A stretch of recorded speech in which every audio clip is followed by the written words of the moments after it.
Say that you a baller. You lame, can't play this game. Step up to the plate, cause you say that you a baller. At the top, this is how I rock. Welcome into another episode of The Rebound. Courtney Cox and Darren Hartwell here to bring you everything in the NBA for the week. Happy Thanksgiving week. Special episode. Early edition. It is Monday, and that's early for us. We usually go around Thursday, but Thursday is Thanksgiving. Some of us are going on vacation. Some of us will be around, but we'll all balance it out. You know, Christmas is coming along. I'll probably just be working the whole time, and maybe you'll go on vacation. Who knows? Yeah, maybe. But we did add on to our handshake turkey. Yes. There is a turkey involved in it for Thanksgiving. So you got this. Yep. No. I knew that was gonna happen. Okay, there we go. Yeah. Okay. Marc. There we go. Here it is. And then the turkey. Yeah. All right. Gosh. As a former cheerleader, you always screw up that part. Yeah. You always go high. Both people go up and both people go down at the same time. We worked through it. We got it on the second time. Yep. Just like the Celtics, great segue, who are working through this season, 15 wins in a row. Things are going great for them than that handshake right there. Way more success than that handshake. But it's been extremely impressive to watch this team. Golden State on, what day was that, Thursday? Thursday night. Incredible. Felt like a playoff game at the Garden. The place was rocking. You were there. The place was rolling. I was in a very weird mood that day. I was like pretty quiet. I'm like not a quiet person at all. Producer Marc was with me as well, and he was like, "Are you okay? This is going to be exciting." As soon as this game started, as soon as the national anthem happened, it was like a 180. I was so happy. The place was crazy. So super impressive. The atmosphere, you couldn't beat it. Truthfully. And the game on the floor, just it was kind of a low-scoring affair. I think that was the lowest points for the Warriors this season. So it's funny. They're averaging basically 120 points a game almost, and they scored 88. Yep. So it's like 30 points under their season average, which is just wild. And it was such a back and forth. The Celtics were so down; they did not look good, and then all of a sudden they go on these runs where you felt the adrenaline pumping. I mean, from start to finish, this was a game that I'm sure the NBA was like, yes, TNT, who owned the game for the night. Yep.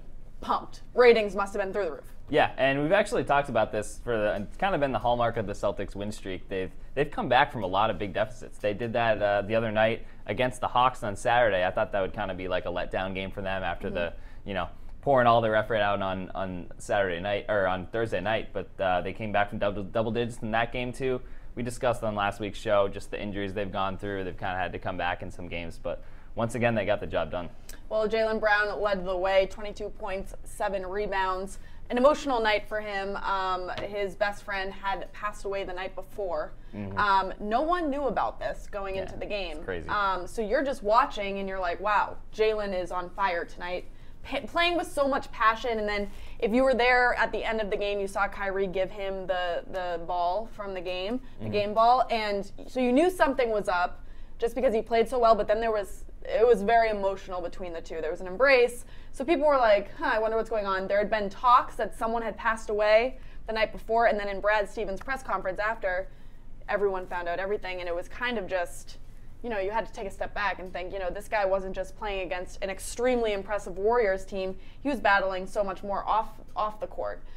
So to watch that, it was kind of like watching Isaiah Thomas last year after his sister passed. But it was just, this kid is talented. Yeah, and obviously very, very mature and very strong emotionally. And, I think for in some cases, like basketball can be kind of an outlet. I think that's what we saw with Isaiah last year. He kind of mentioned how that helped kind of take his mind off things a little bit. And you saw that again with Brown.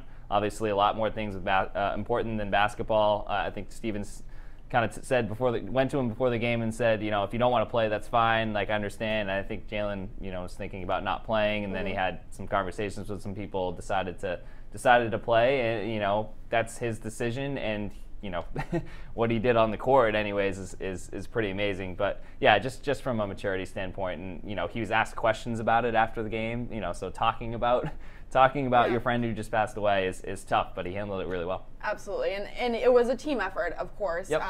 Al Horford, double-double. I think there was like 18 points, 11 rebounds. All their starters were in the double digits for points. But you said that they really won this game on defense. Yes. So, you could argue that they kind of dodged the bullet a little bit with the Warriors. So Steph Curry, 3 for 14 from the field, right. 2 for 9 from three-point range. That's an anomaly, obviously. You have to have the Warriors miss shots if you're going to have a chance to beat them. But I think part of that is credit to the Celtics defense, contesting shots. They have some pretty good wing defenders. Jaylen Brown's been pretty good on the wing. Kyrie Irving, we talked about this before, sneaky good defensively. He's put a lot more effort into it this year. So yeah, I think the Celtics were getting out contesting shots and frustrating Curry a little bit. Klay Thompson also didn't have a great shooting night. Durant, I think he was their high scorer. He had 24 points, but he still, at least early in the game, struggled a little bit. So defense has been the calling card of this Celtics team, even with kind of since Gordon Hayward went down, which is ironic because he's, was supposed to be one of their better defenders. But yeah, right now, defense kind of helped them get the job done down the stretch. Kyrie Irving stepping up on offense too. 11 of his 16 points were in the fourth quarter. And then so that combination helped them pull it off. Also interesting talking about his fourth quarter because he did start the game wearing his face mask, ended the game not wearing the face mask, was asked obviously about it a lot after the game, and he basically just said, I knew the risk going into it. It was bothering me. He really didn't have much to say about it. He just said, I didn't want to wear it, so he took it off. Yeah, and I can't imagine playing with a facial fracture on the court with bodies flying around. I would be so nervous. It's like a reaction thing too. Yeah, but he just was uncomfortable, and especially in a game of that magnitude, he wants to. Well, they probably say every game, it's one of 82 games, but you can tell the game meant a little bit more to him. You saw in the next game against the Hawks. He wore the mask the whole time. Right. So. Interesting, too, you bring up Gordon Hayward, him going down and everyone else stepping up. Gordon Hayward was sitting there right behind the bench. Kyrie Irving said after, it was great to have him there. Not only just to have him there, but because he said something like to get his opinion or his look of the game. So I'm wondering, are they sitting on the bench and they're reaching back, being like, Gordon, what are you seeing here? You know what I mean? I bet Gordon kind of is in the huddle a little bit. Obviously, he's not directly involved, but they do sit right behind the row of on the bench there. And also, I think when you're in the game, you kind of have a different perspective of how things are going versus when you're kind of removed from it a little bit. Obviously, they have a same visual vantage point on the bench, but sometimes when you're out of the game and you're not playing, you're kind of looking for other stuff. So I think that can be helpful. Yeah, he was on crutches, did get a standing ovation as soon as they put him on the Jumbotron. Yeah. He got up at one point to go back to where the locker rooms was during the game, and people gave him another standing ovation. Everybody around the tunnel stood up and applauded him. That's going to be a theme. It will. Every time he's in the house, people are going to go crazy. Yeah, so that was nice to see. But when you look at this win overall, big season, long season, how much can you read into this win? I mean, this is one win out of a bunch. Mm-hmm. But the Warriors, that does hold more weight probably than, say, the Lakers. Yeah, exactly. And there are two sides to this. Obviously, you don't want to crown the Celtics NBA champions now. They beat the Warriors in an early season game where the Warriors couldn't really shoot. So you don't want to read too much into that. That said, they're going to need to win these types of games if they want to go anywhere. So I think this is probably their statement win to start the season. So far this season, they had a good win over the Spurs, but the Spurs were without Kawhi Leonard. They've played some good teams, but the Warriors are the team to beat. So. I think this is, at the very least, it's a confidence booster. It shows that, they're not a fluke. So far this season, they haven't shown us reason to doubt them. You see a lot of NBA power rankings now. Celtics are number 1 after this game. So obviously it's a long season and things can change, but, basically as things stand right now, they've proven that they deserve to be where they are. And I think it's interesting when you look, we talk about a long season, but it looks like this team could only get better. Since they're battling so many injuries right now, I mean, they could get better. Yeah. But when you look ahead right now, they're on the road for a bit of a stretch, so we don't get to see them till Friday after Thanksgiving, where they take on Orlando at home. But they beat Atlanta last night, or no, 2 nights ago. This is Saturday night. Yep, Saturday night. Tonight they take on the Mavs. Yep. And then they play the Heat. Yep. So, this is immediate schedule. They could go kind of continue this streak a little bit longer. Right, and obviously, this is going to happen, and they're going to lose to the Mavs, and I then know. they're going to come in and have to change everything. Going to have to do an emergency update of the podcast here. But I think at this stage, you saw with the Hawks game, that was a close game. So I think they're kind of at the point right now where when you're on a winning streak, opposing teams kind of have a target on you. So I think everyone's going to give the Celtics their best game. I think they're going to have to probably battle regardless of another team's record. So it's going to end at some point, but in terms of just looking at the schedule, if you want to, check off, they can beat this team, they can beat this team. The next few, I think they play the Spurs the following week. That's kind of their next team that I think that's the next time they're not favored by, a crazy amount of points, or they might just be like a slight underdog in that game. But other than that, they're favorites in every game going forward. Well, in the Boston sports world, our friends that work closer with the Celtics than we do, they're on the road right now. They went to the game the other night, the Pats game, on the road, and so that's exciting. I mean, you look at these people that you see every game, and they're so basketball focused, they're so Celtics focused. So it was kind of cool to see Amanda Pflugrad, Marc D'Amico, even Walter, Big Walt, one of the coaches for the Celtics. They were all at the game. Kyle Draper.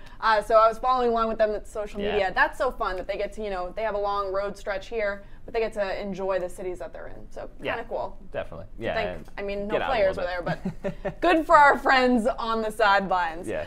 But going on, we have other stories to talk about other than the Celtics. A guy who's really made headlines since the summer about being very outspoken on social media. Oh, yeah. He's the king of social media. The king, well, Mr. not the Joel. King, but the king of social media. Yeah. Good job doing that. But our friend Joel here. Joel Embiid. Yeah, has taken to Twitter to really voice some things. Over the summer, he had a tweet about Lonzo Ball saying, he hopes that somebody dunks on him. So it was Ben Simmons. Yeah. It was more a shot at LeVar, because LeVar Ball, not a fan of LeVar Ball. Yeah, all turned into a very bluster. Explicit Twitter exchange between the two. Yep. And but now he's backing up his talk, and he did that this is last Wednesday, the Sixers game against the Lakers. So his stat line: 46 points, 15 rebounds, 7 assists, and 7 blocks. Incredible. That's I think that was the first time since Hakeem Olajuwon, I think it was the first time that stat line had been produced since at least the 1990s. I might be getting that wrong, but anyways, it was a pretty impressive performance, and he did it against the Lakers and Lonzo Ball. I'd like to think that he had a little something in the back of his mind going into that game. But he says he loves Lonzo. Right. He said everyone thinks I hate Lonzo, I love him. I think he loves Lonzo, but I think he also likes beating Lonzo and beating the Lakers, especially in LA. I'm sure LeVar is probably watching, so that he gets a lot out of that. Also very funny, after they played the Lakers, they played the Warriors. Kevin Durant, they came back from a crazy point deficit. Warriors came and back. The Warriors won. Kevin Durant said, I didn't want to lose to Joel because he would have, blasted me off on Twitter. Yep. So it's kind of like a joke now that this guy, and do you think it's bad that NBA players really don't have a filter when it comes to social media? Because I kind of like it. You get to see people's personalities. For the most part, it's swear. fine. So you just want to keep it civil. PG. Yeah. I'll even take PG-13 if we're being honest. Oh yeah, there we go. Yeah. Tiptoe on the edge, but let's not get crazy. Yeah, I mean, I do think, from our perspective, it's great. It's there's news every day. These guys are really exciting. Yeah, I think it helps fans connect with the players too. They feel a little bit more interactive with them. Besides just it's always like a post-game interview where they say the normal things like, oh yeah, we played hard. But now they can tweet out what they're really thinking. Sometimes that backfires. Sometimes they get into hot water. Sometimes Kevin Durant's burner account is revealed. But hey, that makes it exciting for us. So I'm all for it. Absolutely. So we talk about Embiid and the guys that he really throws shots at. Mostly it's going to be the Ball family that he does that to. Yep. We've talked a lot about Lonzo so far this season, his struggles from 3, him getting benched, but against the Nuggets, goes absolutely off last night, a triple-double. Yeah. impressive, but I've even seen some articles where people are still trashing him. They're like, an impressive stat line, but if you actually watch the game, so-and-so.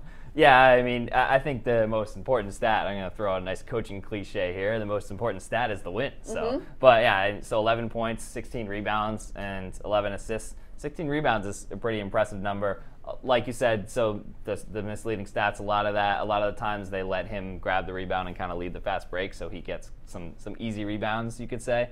But yeah, he was making plays, and they beat a pretty solid Nuggets team. So can't really fault them when they win the game. Obviously, the Lakers I think they're 7-10 right now, but he's at least I don't think he's letting the pressure get to him too much. He's still gonna take his shots. He's still gonna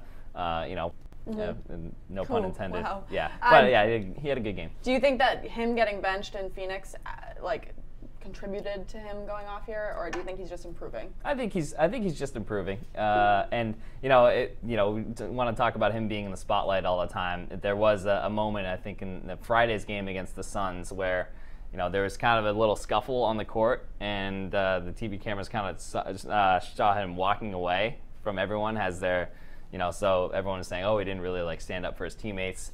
It's incredible. He can't win. Yeah, so it didn't look, the optics of it didn't look great. He kind of just veers off and kind of looks back a little bit. But he said after the game, he's like, I knew it wasn't anything too serious, was what his explanation was, and I didn't want to get a technical foul or I think he generally is the kind of guy who will be a more level-headed, I'm going to take the high road, as opposed to a guy like Draymond Green who's always talking or whatever example you want to use. But yeah, that criticism is going to come with the territory with Lonzo, and as long as his father is in the news, which he is a lot. So, it's just par for the course.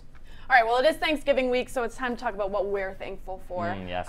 Both in the NBA world and just in life in general. So let's start NBA-wise. I'll start because I think what we do for a living is what I'm thankful for. Doesn't feel like work. You and I get to come in here, we get to talk about basketball, but this is that. Okay, so that's what I'm thankful for. There's Darren and I at the Garden. Last year with the playoff run, we got to see so many great games. Now this season, I just feel doesn't feel like work. You go and you're just so thankful. You look around, and sometimes you have to remind yourself when you're in the locker room or you're in a press conference, because you're so desensitized from the whole sports world, that people would pay millions of dollars to take your place. So I just think it's really cool what we get to do, and I'm very thankful for it. And we work with such great people. Exactly. Goes without saying. We're all great, good old friends. But yours is funnier than mine. Well, I think NBA-wise, this is kind of specific. I think I'm very thankful for Kyrie Irving this year. Both on the court, one of the most exciting players I think I've ever seen. Best dribbler in the NBA, really exciting. Also off the court, just a very interesting person. He has a lot of interesting comments, a lot of interesting theories. The whole flat Earth thing. He talked about quote machine. Talked about him being a vegan. He's just a very eccentric guy. They kind of sometimes he rubs some people the wrong way. People don't like his tone or something of his comments, but like you said, appreciating what we do. I think it's exciting to have this guy in Boston, and just exciting to see what he does. So yeah, I think that's, and then I guess my personal. Are we doing that? I have one more. Okay, Celtics-wise, I am very thankful for having Aaron Baines on the team this year. Yes, he's true. Just a delight. Yeah. On the court, off the court. He's come Aaron up Baines. big for the Celtics. But let's just hear a little bit of how his voice sounds. Just a little taste, Marc. I don't think it's just he and I. I think the whole team feeds off it. That's what we really appreciate, and it's fun being out there. When you see someone making that much effort, you don't want to be the guy who's not putting everything into it as well. So you really try and match that intensity, and that's what we need night in. He's just jolly. Love it. And he's got the positive attitude too. And that's what I like. You have some guys that come in and they look not really on the Celtics, but I've seen, being around athletes, some people just either carry a loss or really just don't want to talk to media. People don't understand that this is our job too. This guy is having a blast. I'd get a drink with Aaron Baines. A trillion %. Aaron Baines, if you want to come get a beer with us, call us. We'll go. Yep. We should try to get that on the show. Stay tuned, next episode. Maybe. You never know what we are going to have up our sleeve. But let's move on to personal. We can start with yours. Oh, I guess we will start with mine. not to get too mushy here, but I'm thankful for my girlfriend. There we are. We went out to our college's homecoming this past weekend, and so it was my college's homecoming. She didn't go there, but she was a very good sport. Came out and met all my friends and put up with me kind of running around, crazy weekend and everything. Test? Oh yeah. Everyone was on board with her, so we had a nice little time, and she's on my team. She's always supporting me, so that's good. So wow. Yeah. Well, really emotional stuff here on the Rebound. But yeah, I am thankful for her. That's nice. If any guy out there would like to be what I'm thankful for next year, please call me, because I'm having zero luck in that department. So I'm thankful for my parents. Oh, yeah, there they are. Wow, two good-looking cats right there. Yeah. Colin, John, great duo. I couldn't do what I do without them, so very thankful for them. Excited to go home and spend Thanksgiving with them. I'm an only child, so that means you get all the. There's a lot of attention on me from them. If you follow me on Twitter, you know about my mom, because my mom will, if she doesn't like something you tweet, she is not scared to tweet back at you. Just looking out for you. Oh God, I felt like Roger Goodell with his wife, except my mom was using her real name. But no, yeah, I'm very thankful for my parents. They're the best. They're way more fun than me. Parents are great. Hey, parents are great. I agree. When your friends love them, I mean, I could go on. I could do a whole segment about my parents, but yes, that's what I'm thankful for. Especially parents on social media. It's a great my time. Dad's not on, thank God. Yeah. But my mom, yeah, she on the gram, on Twitter, Snapchat, she's just everywhere, truthfully. Yeah. But yeah, so like it's an exciting time. We're getting the holiday spirit. Yeah. Boston's starting to get decorated. You're Very gonna festive. have a gorgeous holiday season with your girlfriend. I can picture you guys strolling around with hot chocolate and. That's exactly how it's gonna holding go. hands. We're just gonna be going out and getting Christmas trees and doing all that fun stuff. The sad thing about this is we were talking about it beforehand, and I said, Darren, send what you're thankful for. And producer Marc, who just, I think he gets a thrill from like setting me off. He's like, oh, I can put in a picture of me and Catherine, his girlfriend. I'm just trying to. Yeah. I think his intentions were good, but you're saying weren't. He's trying to rub it in. 1,000,000,000%. Oh. Marc DiBenedetto was rubbing that in. He has a beautiful girlfriend. They have a great relationship. Not happening on the show. Not happening. Yeah. That's why it's called The Rebound, because hey, that's right. Here we are. We're bouncing back. Let's continue this before we spiral. Social media, like always, the NBA gives us so much to deal with on social media. We're going to start with Jaylen Ramsey's Arthur shoes, because this is great. Yeah. never going to end. Jaguars cornerback playing in Cleveland this past weekend. Got the old Arthur fist on his cleats, and obviously the homage to LeBron James's Instagram post, where he captioned it "Mood" also, and he took care of business too. The Jags beat the Browns, which is not that hard to do, unfortunately, for Browns fans. But I would wear those. Oh, those are fire. Those are fire, as they say. Yeah. Moving on, back to Joel Embiid. We talked about this, but he's just killing it on social media. Yeah. Just give us more. Yeah. This was after the one on the left was after the Lakers game, and you see there he tags it LeVar, direct shot to Mr. Ball there. And then on the right, after the Warriors came back and beat him, he goes on and says, "I want to know what it feels like to blow a big lead." Of course, the Warriors blowing through and lead in the NBA Finals. So even when he loses, he has fun with it. Yeah, he has fun with it. I mean, this is the age we live in. Isaiah Thomas, our old Celtics friend, he was having a blast on the sidelines. Obviously, he is hurt and not playing for the Cavs right now, but is still there enjoying himself. Can't show the videos because we don't have the rights, but we just doing a little jig. That's basically what he was doing on the sidelines, and I'm pretty sure he tweeted something like "caught me." Yeah. So yeah. I'm not sure what. Yeah. Sometimes you're just in your own little world. I respect it. You probably do. 100%. You just having a good time. You gotta keep yourself occupied. You're sitting on the bench there. And you can't think like, oh, this might end up on TV, because like if you think like that, they won't do anything fun. No. So yeah, just maybe get them on. I don't know. Is that Dancing with the Stars material? Oh, Isaiah Thomas would actually be great on Dancing with the Stars. That's a great call. We'd have to run it by the doctors though. I don't know, with the hip injury. That's true. Yeah, he can do like more of a slow dance. Yes, yeah. That's true, like ballroom. But it is interesting to think benches. I actually took note of the Warriors bench. They have a lot of fun. Oh, yeah. And they're like on their feet, and there's all of them across the board, huge. Yeah, that's besides like Steph, but like he's still not short. Tall bench. So when they all stand up, you're like, oh my god! And they're whipping towels around. I mean, they're a fun bench to watch during games. Every great NBA team needs to have a great bench, like hype guys on the bench. So, I agree. I agree. Cavs are good at that too, so it's no coincidence. Celtics should step up their game, I think. Yeah, I mean they're a young team. Down. They got some time to work on that. We got to get whoever's on the end of the bench there. Maybe Abdel Nader work on his towel waving skills. Yeah, we'll get there. All right, we will. But that will do it for another episode of The Rebound. Thanks so much for tuning in early. We'll be back next week, probably closer to around our normal time. We hope everybody has a great Thanksgiving. Yeah, enjoy that turkey. Favorite Thanksgiving food that you're looking forward to? I'm a big stuffing fan. I like stuffing too. My grandmother has great stuffing, but I'm going to go mashed potatoes. My Aunt Kathy's mashed potatoes. Can't wait.